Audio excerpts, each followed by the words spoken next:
Hello there, ladies and gentlemen, Moletrap here, coming at you with another game of Starcraft 2, and this is going to be a game that was recommended to me by a viewer, a fan, a subscriber, whatever you wish to call whoever that was. Anyway, this is a game that I don't know. This is from the ESL Cup, or no, not ESL Cup, ESL Pro Series. Sorry, everyone's having cups these days. I don't think ESL is having a cup though. They might have a cup too. Who knows? Anyway, point being, I don't know too much about these players. I've heard XlorD's name thrown around here and there. I've seen it on occasion on, forums and what have you. I don't know much about them. Eloids, don't know anything about Eloids. So I'm sorry that I don't know anything about these players. But again, this was recommended as a very good game, so I'm going to go ahead and cast it. And I like the violet, sort of maroon Zerg color. Very, very cool. Anyway, yes, so we've got Eloids is the Terran player down here, and XlorD is the Zerg player that is being blocked from getting an expansion by this engineering bay over here. Now, does he have a pool yet? He's got 14 supply. It looks like he is planning on coming out here and attacking this engineering bay. Is he going to finish the engineering bay? That's an interesting question. Lots of HP on the engineering bay. And he does pull the SCV off with 800 hit points. With these two drones going to work, 5 shots, 5 damage per shot, it's going to take him a while. So spawning pool going up instead of the hatchery. And that's going to be half the time I just go spawning pool first regardless, because I know that some stupid probe is going to come down here and block my hatchery or something like that. Anyway, so this guy's done his damage. He's stopped the expansion from going up, and this is going to delay it a long time. Still over 400 hit points there. He's going to get some Zerglings out pretty soon, though, to to try and dispatch that engineering bay and get his expansion up. In the meantime, Eloids getting his wall going over here on the side, getting his second depot up to block that gap there, and getting his orbital command as well. So pretty normal stuff here, although the Zerg player is already a little bit behind, and this is going to get canceled momentarily if he's smart about it. Is he going to cancel it? Is he going to cancel it? Yes, he cancels it just in time. Very nicely done. Leaving that cancel for the last possible moment, and the hatchery goes up immediately, as would be expected there. Only a single gas here for the Zerg player. He's got his first 100 gas. Let's see what he does with it, and immediately starts Zergling speed.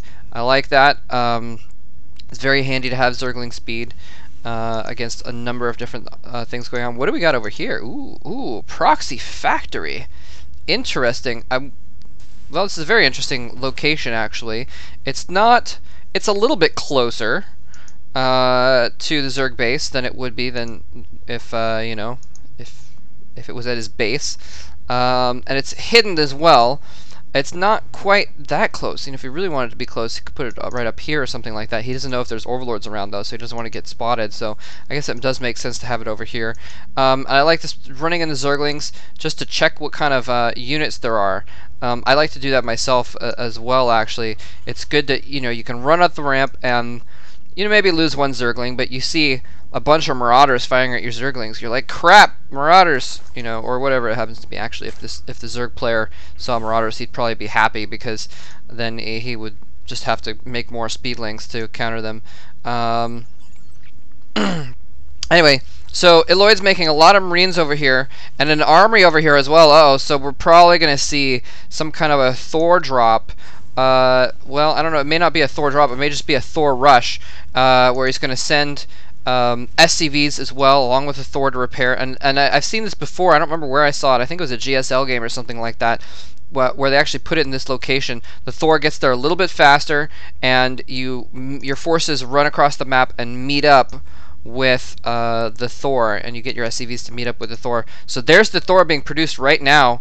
Thor is just so strong. So many hit points on those guys. Excuse me. So they can do tons and tons of damage. No upgrades being made or anything like that. Just several Marines off of one One base. So I'm curious to see what he's going to have against this. Now, he was making Zergling speed. Zergling speed is finished. But there's still only 4 Zerglings on the map. So he's going to have to spot this and make some friggin' Zerglings here pretty quick. Okay, so now he sees the Marines coming out. He sees the SCVs as well. And, yeah, as Lord has his lair up, he's got a Baneling nest going. And I think he needed that even a little bit sooner.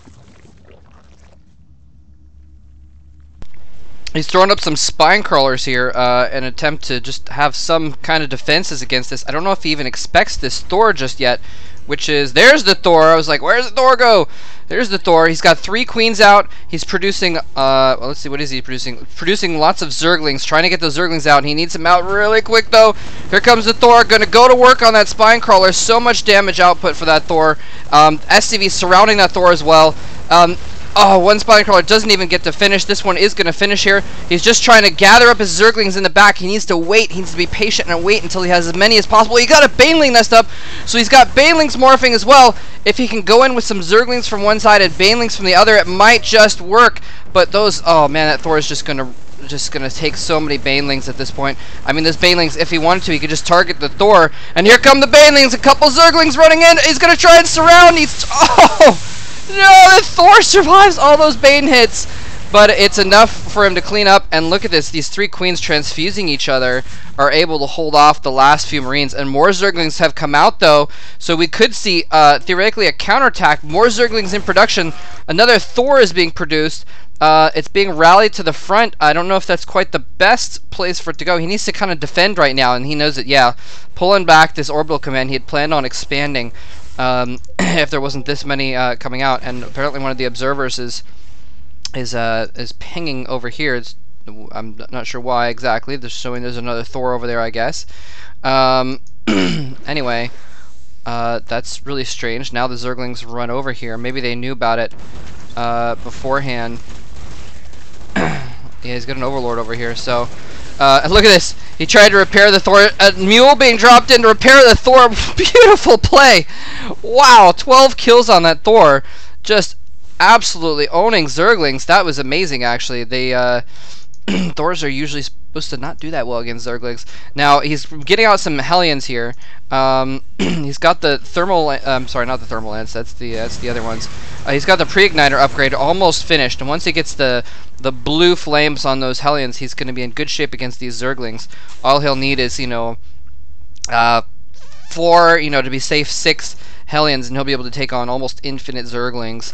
If microed properly. There are a lot of Zerglings on the field, and he's also getting siege mode and a siege tank out. He's already got 1 siege tank out, so he's going to be pretty good against anything that he can throw at him, that XlorD can throw at him, actually.